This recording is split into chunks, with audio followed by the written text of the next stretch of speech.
Et bienvenue sur Zedon, je suis Z et aujourd'hui c'est le 4ème épisode de A to Z.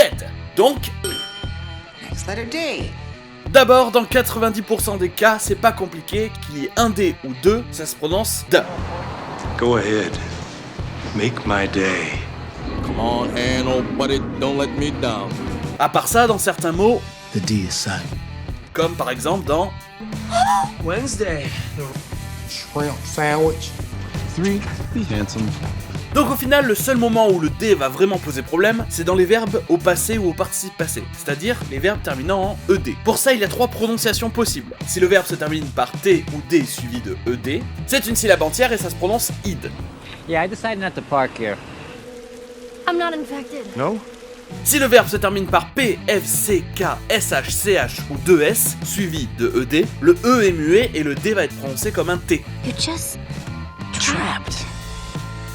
The passage south has been washed. Yes. Et dans tous les autres cas, le E va être muet et le D va se prononcer comme d'habitude. He killed 17 police officers that night. You satisfied with Maestro? Donc ça, c'était pour sa prononciation. Mais la lettre D est aussi la contraction des auxiliaires would et had. Vous allez pouvoir savoir lequel est utilisé grâce au temps du verbe qui suit.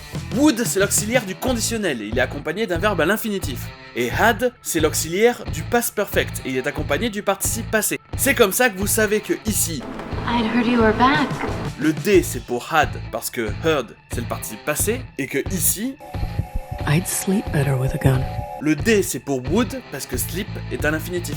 Sinon, D c'est aussi le nom anglais de la note Ré. Vous trouverez aussi D dans des expressions comme D-Day, la version anglaise de jour J. Et comme on est déjà arrivé à la lettre D, il serait temps que je vous parle de BC et AD.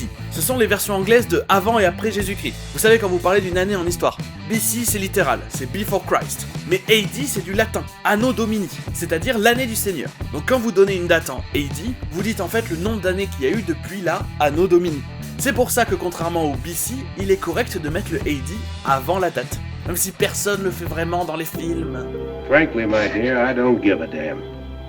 Et merci à tous d'avoir suivi cet épisode de A to Z. Et pour un prochain épisode de Zedon, je vous dis à la semaine prochaine.